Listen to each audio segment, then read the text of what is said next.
Okay, so first of all, I apologize to anyone who's attending that we just stopped the music and we're going to start hearing this foreigner talk. But we're gonna pass this off to the Americans who know what's happening very shortly. Are you guys able to see my screen? Okay. Yes. Okay, excellent. All right, Nick, are we good to get started? Yes, sir. All right, great. Welcome, everybody. Really, I'm super excited about today, and we didn't actually share this with everybody about how many rock stars we were going to have on this call today. Myself definitely excluded, but we got some really exciting stuff. We got Jim Bush here, who's going to chat to us a little bit at the beginning, but please do not leave before we have Bram talk about his story, because he has just got one of these phenomenal stories of building a roofing company and exiting well. And so I think you're really going to benefit from that. Think you'll enjoy it.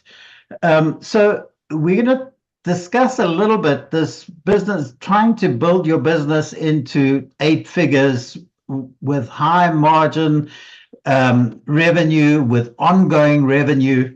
And let's first of all be totally clear that it is not easy, right? If it was easy, we would all look like Pat Sheehan there, still with all of our hair and, handsome and what have you. It's not easy. And it's even more difficult to do this on your own. So get a mentor, get some help. We're available to do that. We've done that with companies. We've lived this experience, myself as a vice president. So I wasn't carrying the whole can, but I carried a bit of it. Jim has gone through this. Bram has gone through this. There's so many pieces that go into this. And I feel like the roofing industry is one of the least respected based on the amount of value they bring to building owners. Because if people will listen to us, can extend the lives of their roofs. Their roofs are probably the first or their second biggest asset, and then they protect every asset underneath. So why wouldn't they pay attention to them? And I was just on a call where I said to a guy, listen, you probably listen more to your service mechanic for your F-150 or your BMW than you do to your roofer. And we've probably caused that ourselves as an industry over a certain period of time, because there's no formal education for this. But we now at a point where we've got very smart businessmen with done a lot of homework that actually go out and help people with their roofing industry. So we want to really challenge you to be a professional roofer. And what that's going to do for you is it's going to take roofs off the street. You're going to own them. And when you own a roof, it comes with a certain amount of responsibility, right? You now are responsible for making that roof last a long time and stay in good shape and not collapse on your client, right? But at the same time, it's going to be great for you from a profitability standpoint and from a consistent work standpoint. So we got a lot of sort of proof here in this today, just so that if nothing else, encourage you guys that it can be done. But we also have some guys who've done it, and so I'm really excited to hear them today. Now, you guys already know who we are. All we do is work in roofing. I'm one of many sick guys who got into the roofing business, and now I talk about it like in my sleep. It's an exciting business. It's a hands-on business. And it's a technical business. So what could be better? And Jim Bush is here today. I remember him saying to me once, one of the things he really loves is the design. Because I had a situation with a roof that needed needed help. These guys had a computer room downstairs. And so Jim was putting together a great design for how they could protect that from moisture. And when you've been in this business for a while, that's an exciting part of it, right? Because you've seen what works and what doesn't. So what we try and teach is stuff that's proven. And we do this with you, right? It's not like we're going to throw you to the wolves. I get calls from people that used to be clients still, and I still take those calls. And, that's not something that's, we don't do that for income. We do that for the love of the game and for the love of our clients. And I also take calls, by the way, from ex-clients like Bram, who wants to play golf. So there are some benefits to it. It's not only for work, but if you're in this situation, first of all, let me say this.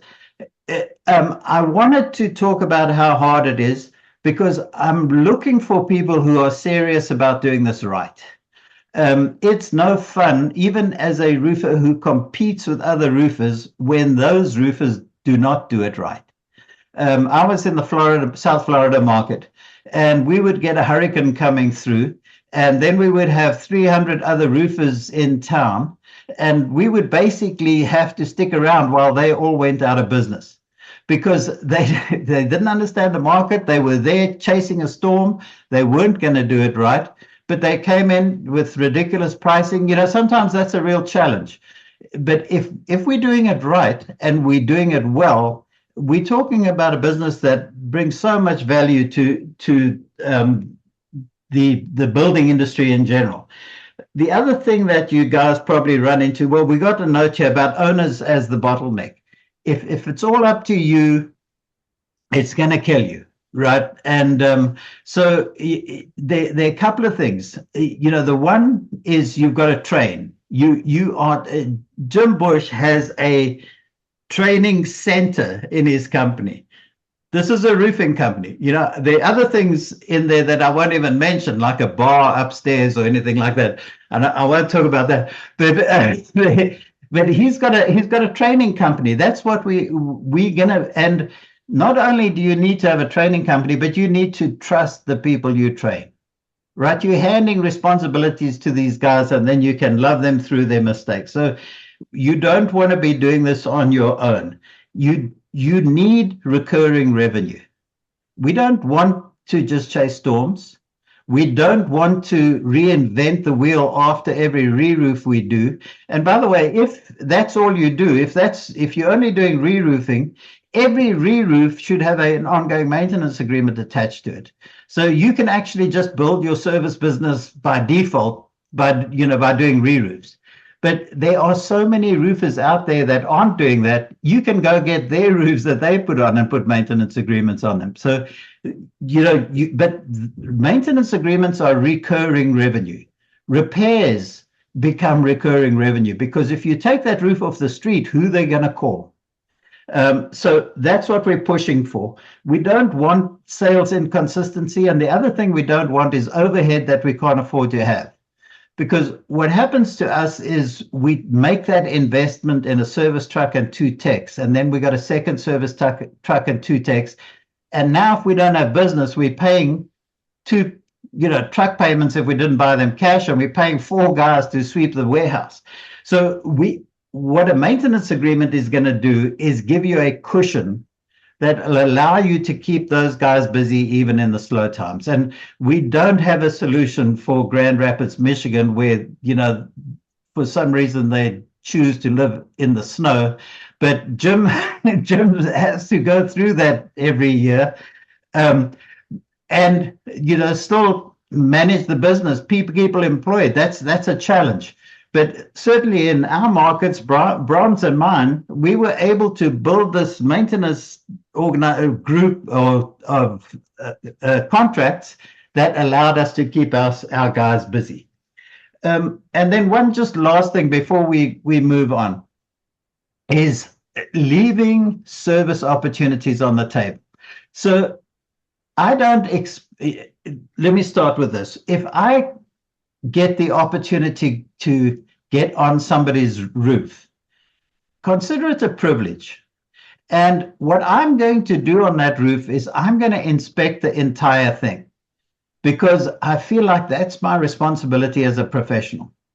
And I'm going to tell them the condition of their roof. I'm going to tell them what's urgent, what's important, what should be maintained.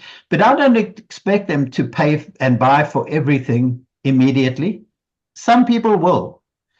But those who don't, first of all, let's make sure that emergency section is big enough to make it worth you going out to fix it, right? Because that's the one they're probably going to grab. But whatever they don't fix is inventory on your shelves. And so here's just another opportunity in a slow time where you can call someone up and say, listen, when I was last out there, you had 35 pitch pans that I honestly thought you should have topped up then. You didn't. They have not got better. Do you guys have the budget to take that on right now? Can we help you with them? Can we do half of them? So you don't have to lose opportunities just because people don't buy them. And you don't have to try and get them to buy everything. All right. So we promote a systematic approach to service, to re-roofing, to running your business, because one of the nice things about roofing is it is systematic, right? There are a series of steps that you have to take in order to successfully execute a project, even a service project. So that's what we're going to do, find you a stronger approach to this. And this is something that I've just said recently as well. I'm always pushing for a master's degree in roofing. I want my account managers to have a master's degree in account management. Very often, for all our efforts, we get a high school diploma, but don't give up. Keep pushing for that master's degree, because the right guys are going to take it on and they're going to do it right. And Bram is such a great example of this, because I know Jim encouraged Bram for the longest time to look into the service side of the business, right? And now look at him. He's got hair, he's retired, he looks relaxed. I know he just got off the beach in Fort Lauderdale because I was down there with him. But so we're going to get into a little bit of some client testimonials and that sort of thing. And as I mentioned, don't leave, because at the end, we're going to have Bram share his experiences. But Jim, I know you teach a Bible study, but I should probably be in the pulpit, right? The roofing pulpit. I get so excited about it after so long. Good. But I want to just hand it over to you and just give you carte blanche to maybe give us a little bit of your wisdom, please. And if it comes part of your conversation, you can talk about, what it was like working with us. And I don't mind if you really abuse me either. Okay. How's my volume? Am I good? Excellent. Loud and clear? Good. So we probably started where a lot of you are in kind of your evolution of service. Early on, I recognized that we needed to just have somebody who could just go fix leaks on our own roofs, right? When you have a leak or an issue. So I just picked one guy who was good at, just kind of had that Sherlock Holmes mentality where he could figure stuff out and fix it. And we just started with one guy, just really so that I didn't have to pull guys off a crew in order to go handle one of our own issues. And I know you probably never have issues in your businesses, but we still do to this day. So it started with just having one guy do that. And I would pull him off a crew when I needed him, put him back on the crew when I didn't, so that he wasn't really an overhead. It was just better response. That was a very long time ago, but then we realized, we can actually make money by kind of like doing on purpose what he's doing on our roofs, on other roofs. And there's a lot of roofs that don't need to be replaced. And I can't give you a statistic on this, but I'm going to give you my gut feeling, my own experience-based feeling. I think the majority of roofs that get replaced, over 50%, don't actually need to be replaced yet. If somebody would look at that roof through a set of eyes to say, okay, if I owned this roof and I knew everything I know now, and I knew that I could extend the life of this roof, would I do that? Would my cost per year of extending the life be less than my cost per year to amortize the cost of a replacement roof? And I just think most of the roofing industry, people call up and say, I have a leak, and people say, we'll be right there and give you an estimate, which, by the way, that's a mistake. We'll talk about that, and Bryan can help you with that. And Jim, the NRCA actually says about 80% of those roofs are replaced prematurely. And I have read that, and I've used that statistic in the past. With the advent of some of the newer technology, I don't know if that statistic holds true, because that's quite an old study that they did. But I would say safely 80% of roofs could have their life extended reasonably. Over half probably should have their life extended before they get replaced. But we started realizing that this can be a profit center, and just kind of by accident started billing it. And then one guy became two guys became three, four. And we built the business up to maybe $1 million, and we kind of got stuck. And we realized we needed our service to be a business within our business. It needed to run as its own division or entity with its own leader. So we did that. That got us from about 1 million to 3 million. And then we kind of hit the ceiling there at right around 3 million for a few years. And we realized that we had kind of hit another level that required new thinking, right? Those of you who use EOS, one of the things EOS talks about frequently is you hit the ceiling, and what got you here won't get you there. So we had to rethink, resystematize, reorchestrate our process, become very intentional about sales, and then we started to scale again.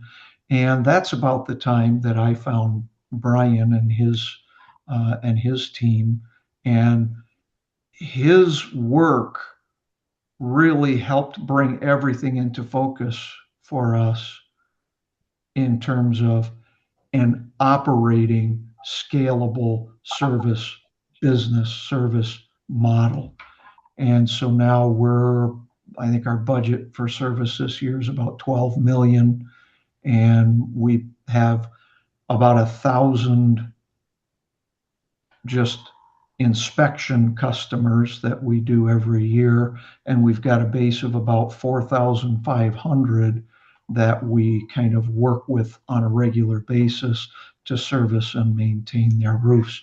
Some of those are kind of under contracts, under agreements, and some of them are just responsive. But we're always trying to move people from being responsive to being proactive, because it is better for them and it's better for you. So I would just say to all of you, service is a real opportunity in your business. You have to be very organized when you do it. You have to be very disciplined in how you approach it.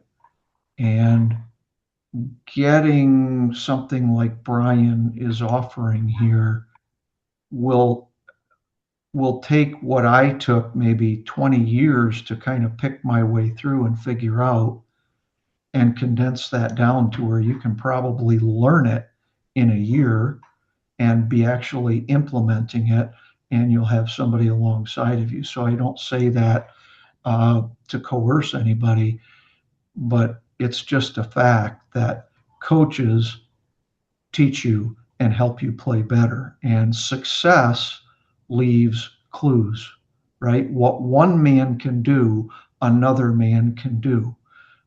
But it really takes knowing what the first man did. And that's the advantage of somebody like Bryan and his team, because they become your Sherpa to help you move up the ladder. So I'll Thank you, open with Jim. that. I knew at some stage you'd be comparing me to some kind of a donkey carrying stuff up the mountain, but but and I really appreciate what you said. But the thing about what you guys did is you did the work, right? You looked at the clues, and Greg had built a lot of the clues, right? And we built this process right really from early days. And those clues is what you took and quite frankly have done better. And there's nothing better than that, is when you're seeing someone take something and actually making it better. So and I'm very familiar with the guys that you have working for you. They are an awesome bunch, and you've really got a business to be proud of, and we respect it. We really admire it. Thanks so much for. It goes both ways, Bryan. And for those of you who don't know, Bryan worked very closely with Weather Shield for very intensively for a good period of time. And so we really went deep together. And yeah, I mean, it really has helped us to hone and refine and dial in our service business a lot. Awesome. Jim, thank you so much. What I've popped up on the screen is another company that we've had the privilege of working with, a company called RoofTech. That's a derivative of a company that probably you know a little bit about, Jim, up in the, I think originally was started in Wisconsin area. And now this is a son of one of the guys, but this is a client that Ross has worked with now. Ross, is it 4 years? Close to 4 years, yeah. Yeah. And so, Ross, would you mind just sharing a little bit about the story and what's happening there? And by the way, we're still working with these guys, so it's been a good long-term relationship. Yeah, thanks, Bryan. So I am fortunate to currently work with RoofTech on a week-to-week basis. And I just wanted to share some notes and this short story with you about sort of their path. So this is a story about a company that didn't just grow, they changed really how they think. And like Bryan mentioned, the company's name is RoofTech in the Kentucky area. They came into the Service Edge environment like a lot of contractors do. They're hardworking, they're doing a lot of good work, but they're still trying to figure out how to break through. They were in a space where you're capable. Their team cared about what they did, but they were still getting pulled into the same patterns that the industry creates. They're competing on price. They're reacting to opportunities, just as Jim mentioned, and trying to be everything to everyone basically all the time. And of course, something's going to break there if that keeps going. So in 2024, they did about 495,000, just a little shy of a $500,000 in strictly service revenue, which is very solid. And you know, they did a very good job of that, but they were not yet operating at their full potential. So we started what started to change wasn't just what they were doing, but it was how they were thinking. And that, in essence, changed what they were doing. So one of the biggest shifts came from understanding their position in their market. And so they began to see more clearly that trying to be the cheapest option while also delivering high quality work and being fully available just doesn't work. Something always gives, right? Instead of continuing to stretch themselves thin, they basically made a decision, whether it was fully conscious at first or not, to start aligning with their actual value. That meant showing up different in conversations. It meant not defaulting to price as a deciding factor. It meant being more intentional about how they presented themselves to clients, to their clients. And something interesting happened during that transition, which was they actually didn't lose momentum. They began to gain traction. And at the same time, internally, things started to tighten up. Their processes tightened up, their numbers tightened up. So through these processes and working through these frameworks, especially the service pathways that we're talking about today, they began to bring more structure in how they operated. Processes became clearer, expectations became more defined.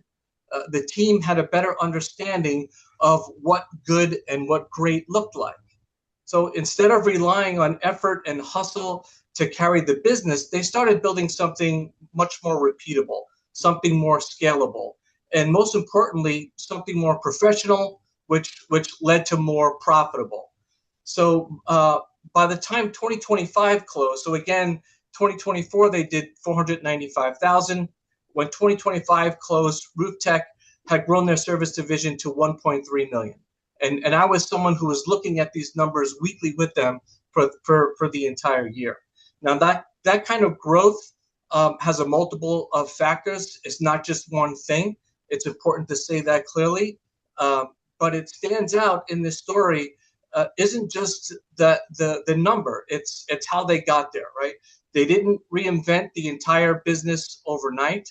They didn't stumble onto one big win that changed everything. They made a series of better decisions over time. They aligned more closely with their value. They committed to stronger internal processes. They showed up differently with more clarity and more confidence with their customers to build relationships. And over time, those changes compounded. Not a perfect story or a magic formula, but a very real example of what can happen when a contractor starts to shift from chasing work to truly leading with service. And so now for 2026, not only are they on target for their goals, their new goals of 1.75 million, but they're exceeding those goals so far. And we're really looking at chasing 2 million for service revenue alone. Ross, that's awesome. And I also want to tell you that a lot of what Ross just told us came from the horse's mouth. But he literally wrote down what the guys at RoofTech said to him, and he just shared it. Now, once again, this is a hardworking group. The owner is a guy who wants to be the best roofer in his area. He's a bit of a purist. He just wants to be great, and so we know. I was a sailor. I sailed across the Atlantic, but before I did that, I sailed from South Africa to the Comoro Islands, and I refused to put the engine on. We sailed all the way into the atoll, around the island, against the currents, and anchored. That's kind of what a purist is, right? It's a guy who really wants to do it and be able to tell his grandchildren about it. And I know that's happening in Jim's life, and Bram has this opportunity to share, the story to share as well, as a result of that focus, making it a real business. A little earlier, I had a slide here on a guy that I think Bram knows, maybe Jim knows as well, but Hamilton Roofing.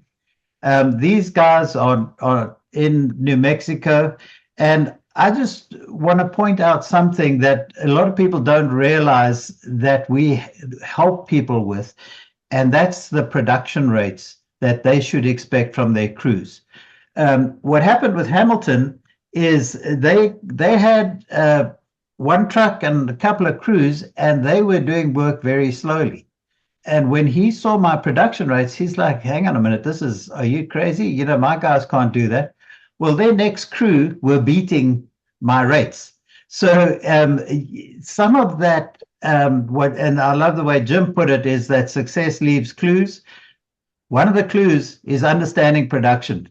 And so that's a big one, especially a guy coming from the residential business or just going into, you know, our production rates in service aren't the same as they are in the re-roof side of the business. Because service is you know, I've got hundreds of linear foot of parapet wall to do.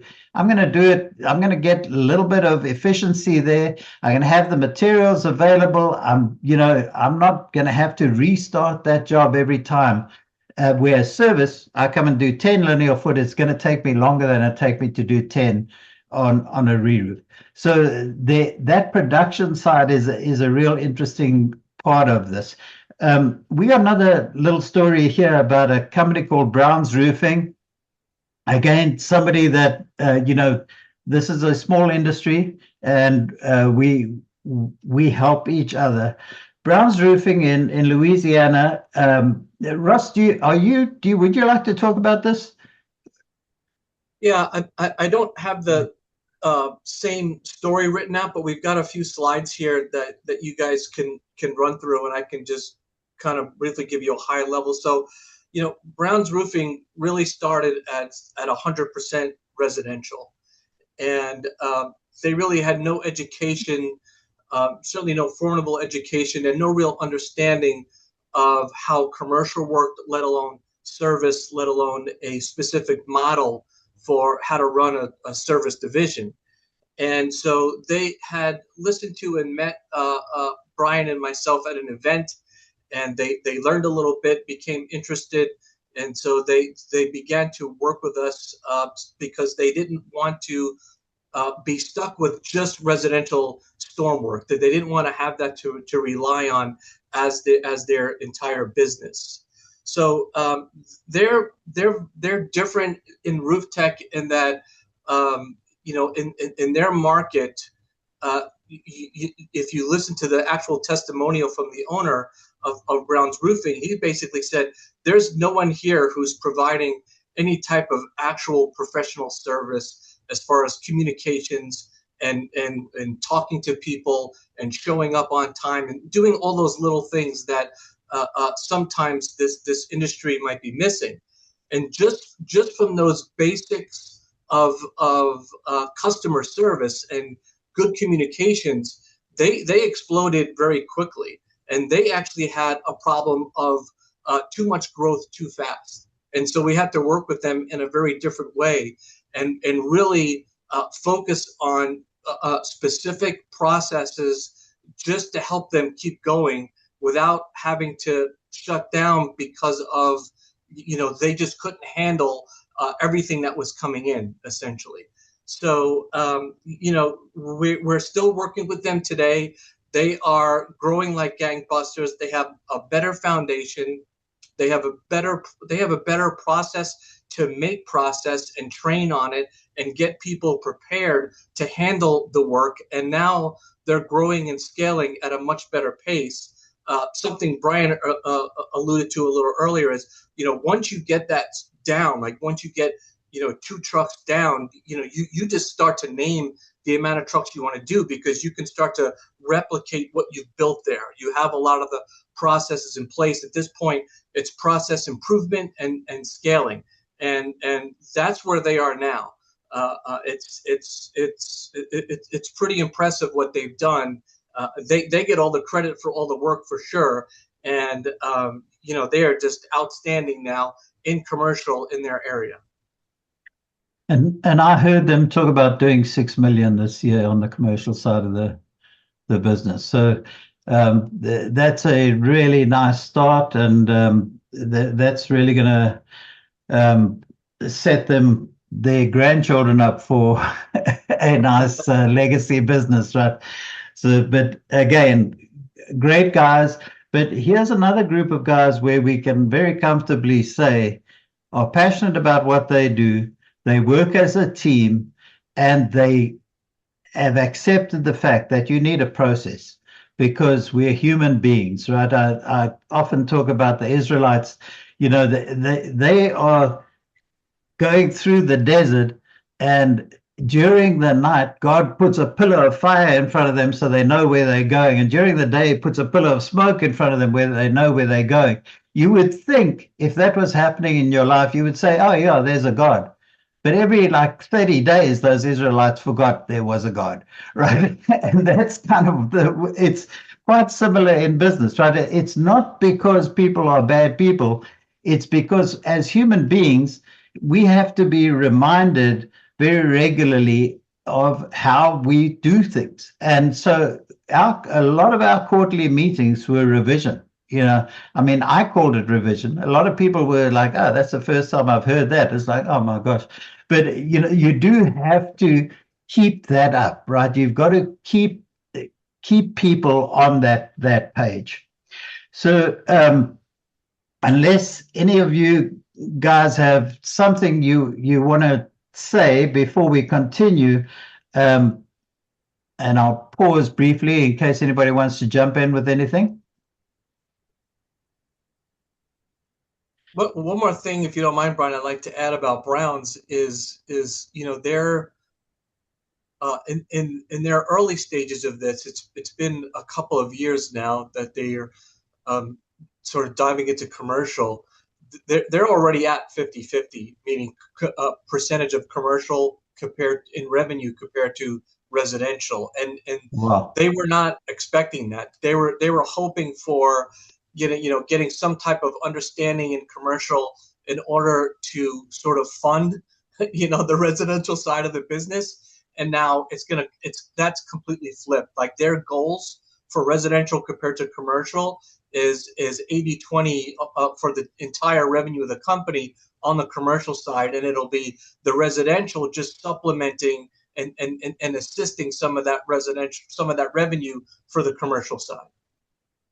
Yeah, and one of the great stories about them is that brand that they built in Brown's Roofing, and because they were good roofers on the residential side, really helped them in that transition.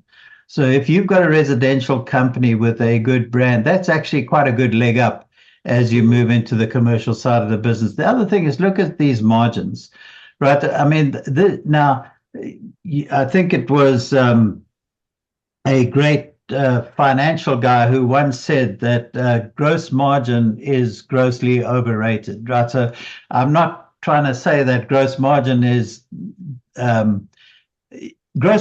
not what you put in your pocket at the end of the day. Let me put it that way. Net margin is going to be a different number, but that kind of gross margin gives you the opportunity to grow your company well and invest well in it. And those are great margins to see. So the thing that we've all been looking forward to, and I know that I'm speaking for Jim as well, is just to hear Bram Watkins' story. And so, Bram, I'm just going to, again, hand it over to you. First of all, thank you so much for being with us. I mean, we probably met 5 years ago, I would guess.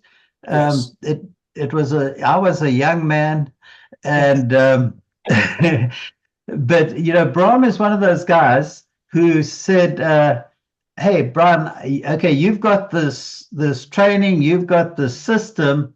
I want to meet you." He was not going to take this, like on faith, right? And we met. And we had a round of golf together, and we got to know each other. But it was a great way to start that relationship. And so we continue today. And thank you so much for joining us. I'm going to hand over the mic. I've got a few slides I'll flip through, and you can tell me if you want to go back, forward, or not even use them. Perfect. Let's see what you got there, Brian. Can everybody hear me okay? Yes. Yeah. Yes. All right. Well, first of all, thank you, Bryan, for having me on today. And it's always great to see my buddy Jim, who has been my mentor and my friend. And you want to talk about somebody that can run a proper roofing company. You know, Bryan said earlier to have mentors, have other people that can help you. Both Jim and I were in a peer review group together, and we had access to over 240 years worth of roofing history at one point. And it's great to be able to rely on folks like that can help you. Frontier Roofing is just about 60 years old, and my dad kind of just came into ownership of it back in 1998. And the gentleman that owned it just asked my dad to handle all of his warranty work at the time. My dad came up in the manufacturing side of the business. I grew up making, rolled roofing felt, and then my dad sold that, and then he started a company that made blackline stuff, plastic cements, emulsions, aluminum coatings. He grew that and sold that to the Henry Company, which is now owned by Carlisle. So I grew up on the manufacturing side. He eventually picked up Frontier Roofing in 1998 and just, started doing small things.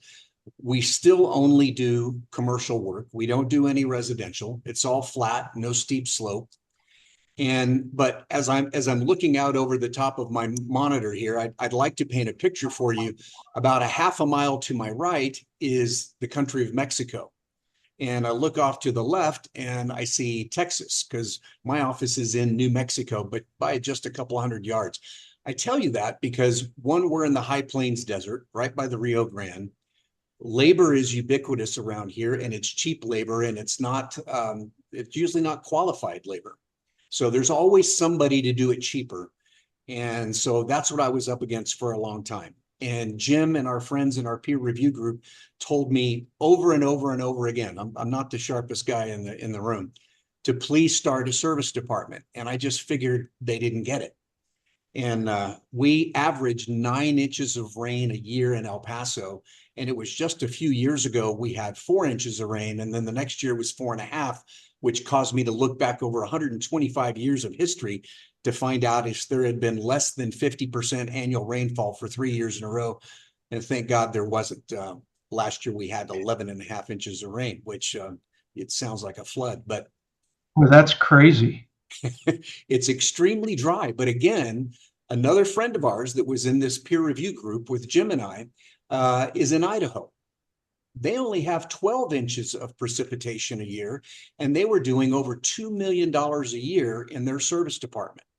And so I finally started to figure out, hey, maybe there's something there. But then, always being the bottleneck, I was the one out, kind of selling everything. So it just didn't make sense for me to put any time on that. On the rare occasion that it rained, all it meant was a huge hassle. I had to shut down production and put everybody out in a truck and go chase leaks for a couple of days.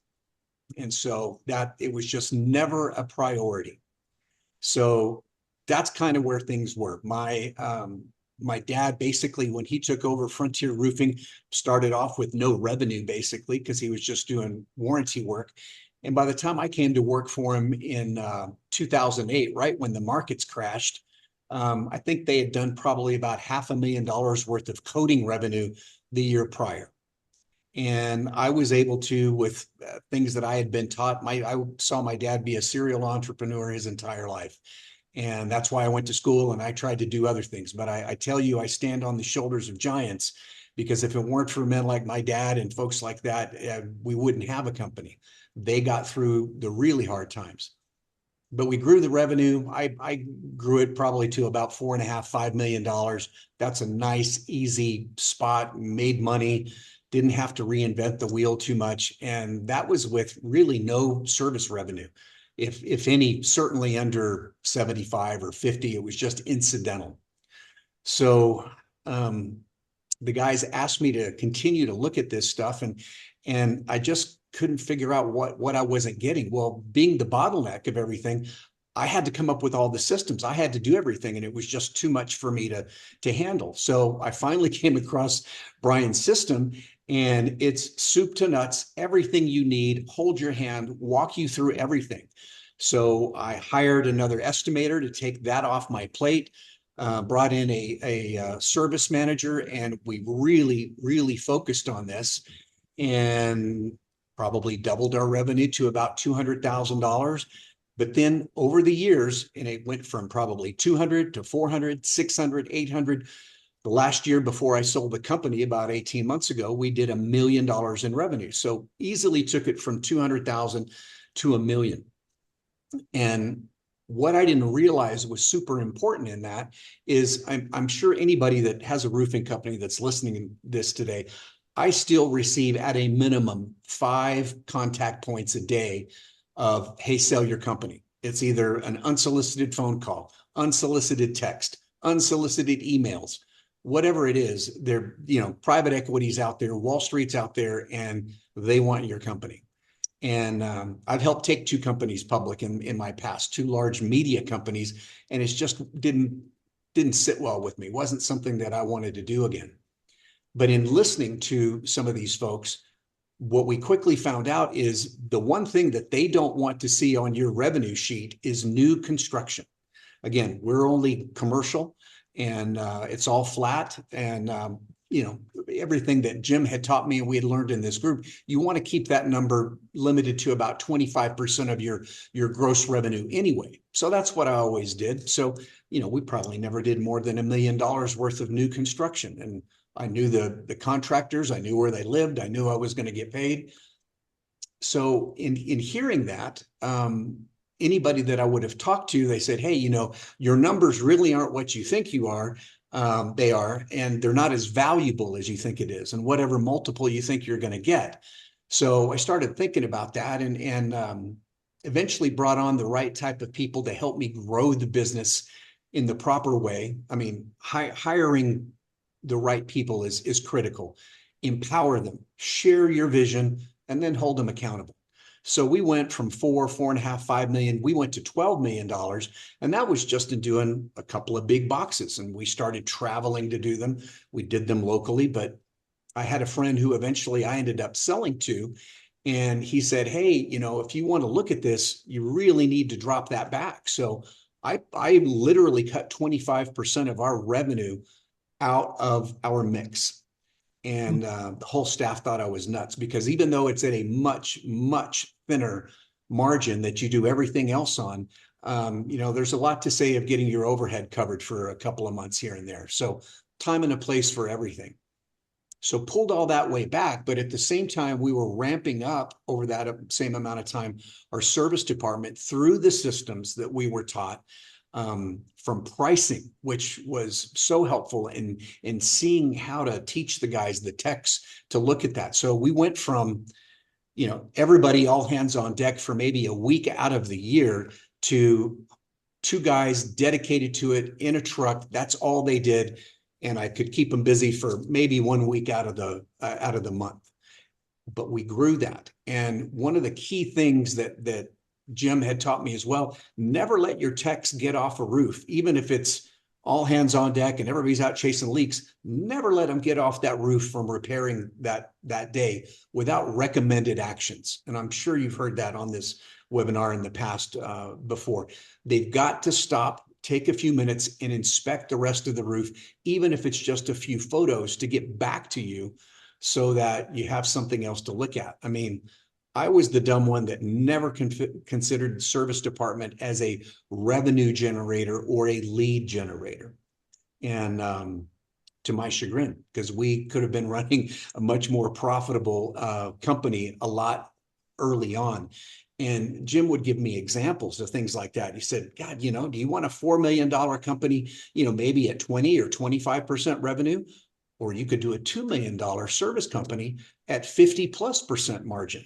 And so, I was telling Bryan earlier, if I had to start and do it all over again, I would just start as a service and maintenance company solely, just for that. And the first thing that I would do is get his system, because it walks your people by the hand through every aspect of what they need to do.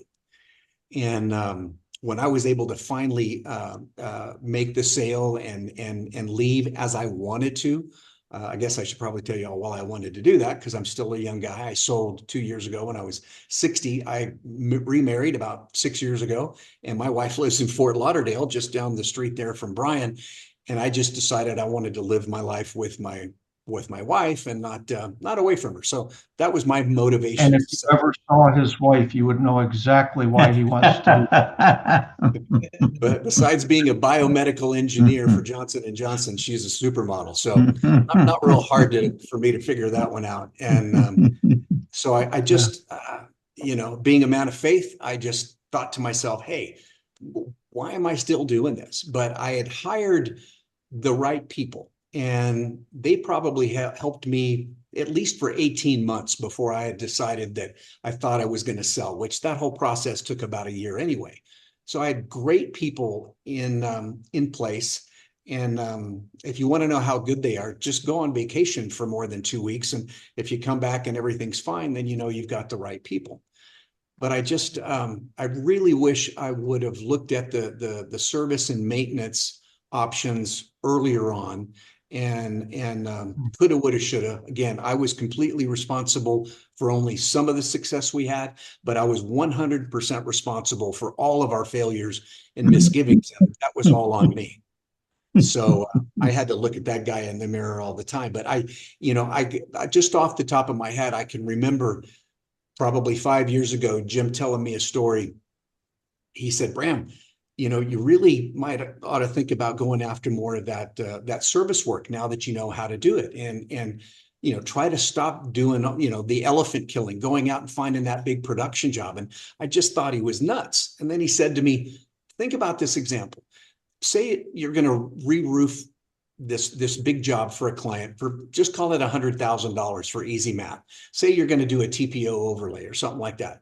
It's $100,000. He asked me, how long is that warranty? And it's 20 years.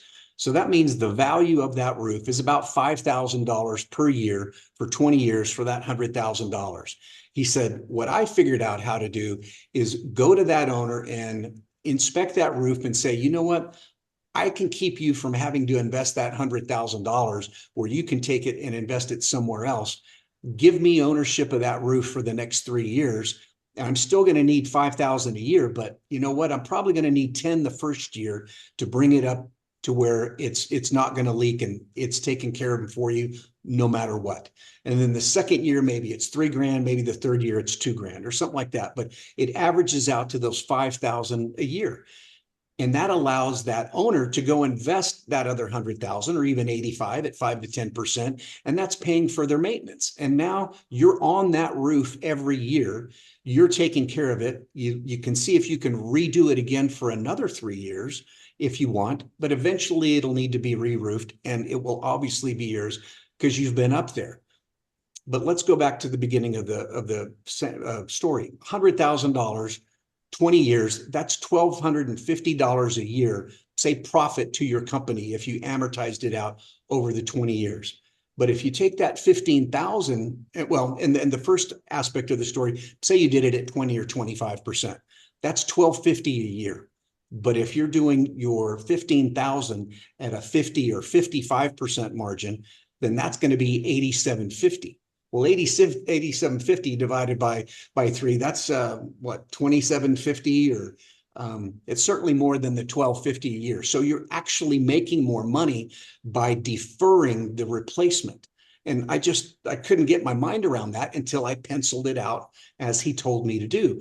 And when I saw that, I just thought how foolish I'd been in not looking at doing that more often. He plays a game where he's like, I want to defer that as long as I can, knowing that we've got a great client, we're taking care of them, and everybody's happy.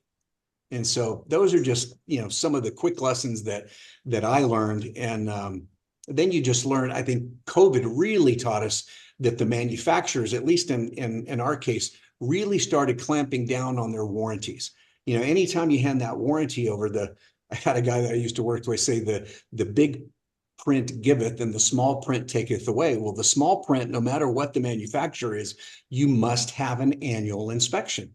And quite honestly, we weren't doing that. And I feel stupid saying that, but it's part of the warranty that you gave them. So we just started putting that into all of our contracts, and we would take ownership of that for the first 2 years, as the manufacturer wants you to do anyway. But we would give them a 5-year, and then we started charging them in year 3 for the maintenance, just to go out and inspect it. Anything that needed to be done above and beyond that, you would charge them for that. But then they got a full report. They had all the photos. They had everything that you copied them on, but then you also sent that to their manufacturer to prove that that work had been done. So just a lot of things that I had been too busy to pay attention to, and I wish I had done it sooner, and it would have made us a better company and would have made us more money. Thank God in the end, it certainly made us more valuable, because to Wall Street and anybody that's going to look at purchasing you, and almost all of them have private equity that's backing them up, they want service because it's repeatable. Bryan offers the system to give you to do that, and they really don't want a whole lot of new construction. So again, being able to do it all over again, I would have started everything on service alone and ramp it up, which is going to feed your production side anyway. What a great story. And I don't know if you know what that multiplier is, that, the difference between a roofing company with service and a roofing company without. But I think there are a couple of X's behind that, right? So Bryan, I can probably add some color to that. When you really get into the weeds of it, you'll hear people say, well, I sold at a 3.5 multiple, a 4.5 multiple, a 6.5, a 7.5, or whatever. It's really not homogeneous.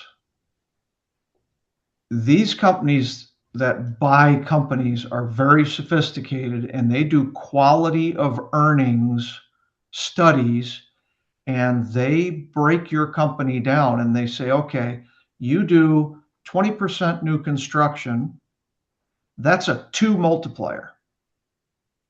And you do 60% service, or let's say 60% re-roofing, that's a 6 multiplier. And you do 20% service, that's an 8 multiplier.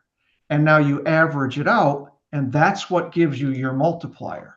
So to me, the right balance for a company, if I could do 50% service, I would. And I'm trying to figure out, right? I want to be the squirrel who figures out how to get into that bird feeder. But we can't do it because your service spins off re-roofs at a rate of about 4 to 1. And you can't stop it. It just does. So in reality, I think the perfect business would be 25% service, 20% bid work, 55% re-roofing, or something along that line. 20, 20, 60. That gives you the right mix of production work, low margin work, high margin work. And when you average that out, you end up being a valuable company. Yeah, no, great advice.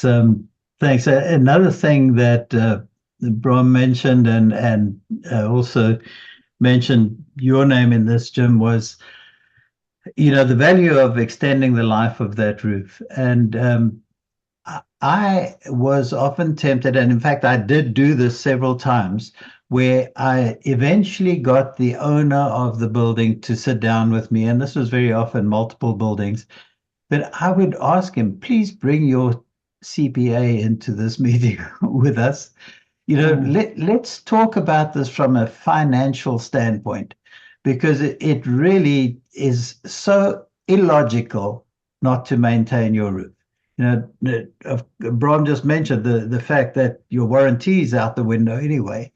But from a financial standpoint, the value of extending the life of that roof is incredible. And the NRCA put out some really aggressive statistics, I thought.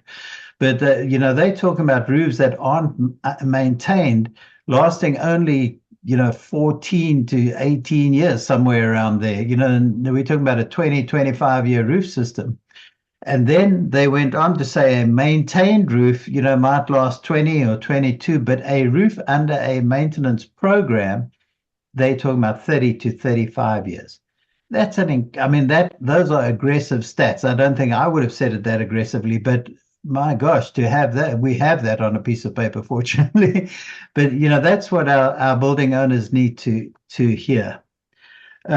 So just I once again want to say that I'm just absolutely humbled that you guys would take the time to spend an hour with us, because I could not afford it.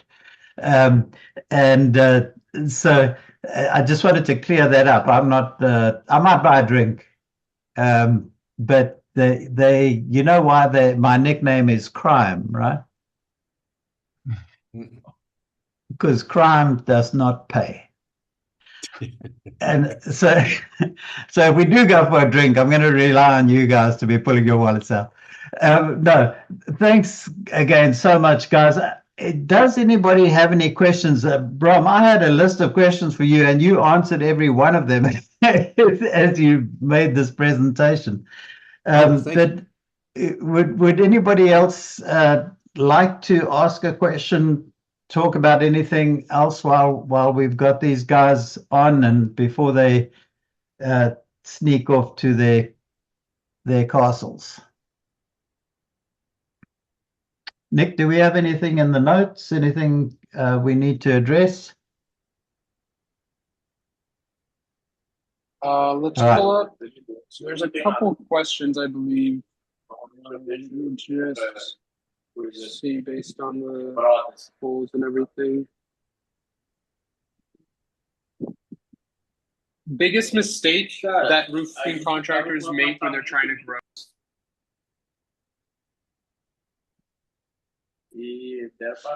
Bryan, can you hear me okay? Yeah.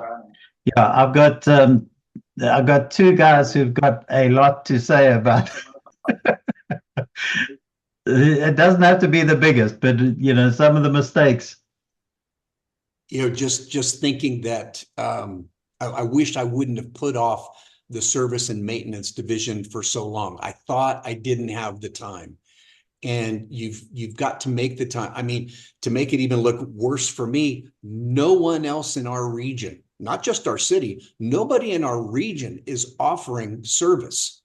Wow. There was just a huge opportunity. And it wasn't until I saw Bryan's system literally to take me through it A to Z that I thought, okay, I can wrap my mind around that. I need to focus on it. And you've got to dedicate somebody. You can't do it part-time. You must be dedicated and get everybody on your team that has anything to do with it to be dedicated as well. And you cannot get out of the way of the opportunities, the revenue, and the good that you'll do for your clients. Yeah, great words, Bram. And I mean, you guys are making shade. Right. I mean, you do not have enough water to be. You're not really Division 7. I mean, there must be another division that covers the making shade side when you're only getting 6 to 9 inches of rain a year. Yeah, it's the UV is what tears up the roofs around this part of the country, which you can't prove until it rains. So, right. Yeah. Awesome. Do you have any thoughts? The only.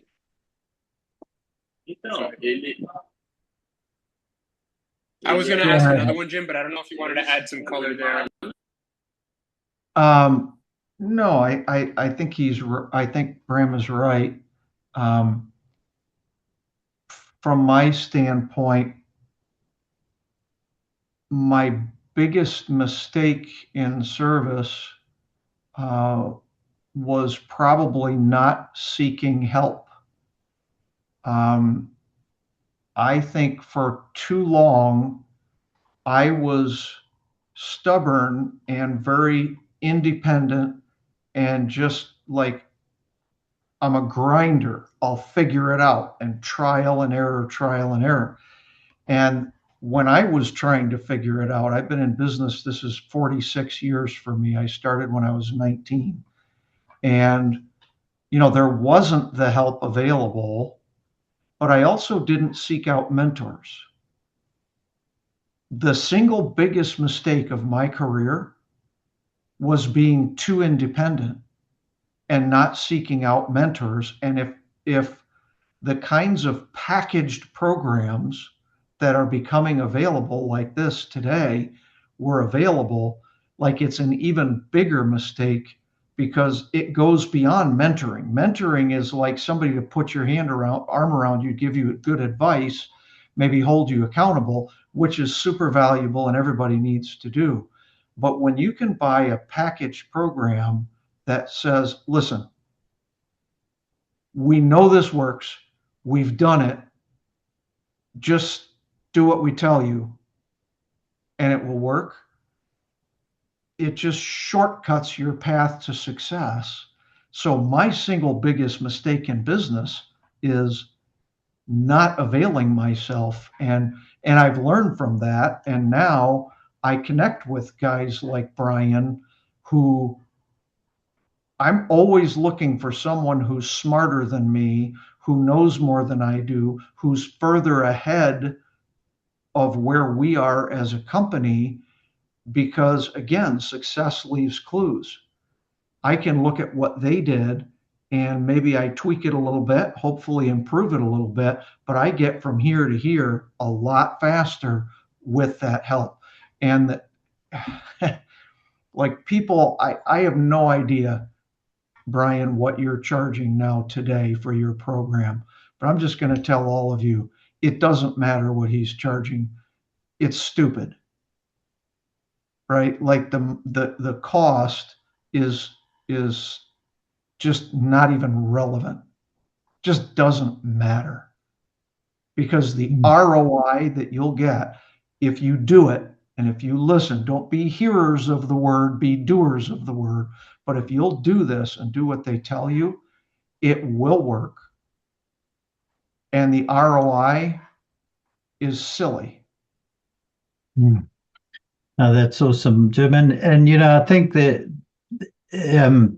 having lived the experience of it is obviously the only reason that I'm sitting here, right? We and fortunately, my owner had a master's degree in business, so he wanted to approach this as a business person.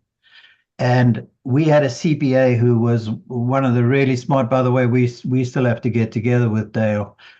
Jim, he just got back from Australia and New Zealand.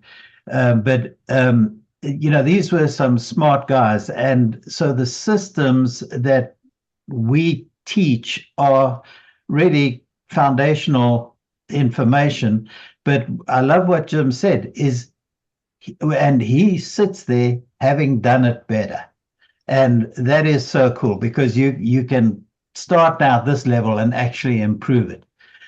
So that's been awesome to watch. Once again, guys, thank you so much. I can't wait to see you in person. Bram, I know we'll be on the beach together in a few weeks. Jim, I'm trying to tempt to come and walk around Cornwall with me, but I think we're going to have to walk somewhere else. But just really appreciate your time. I know how valuable it is. It's so awesome to hear you guys speaking. And for the rest of you, give us a shout if you'd like to talk about this some more. Thanks for joining. And for those who couldn't make it, I hope you get to see this in a recording later. We'll call it a day. Thanks so much, guys. Cheers. Thanks. Thanks, Bram. Thanks, Jim.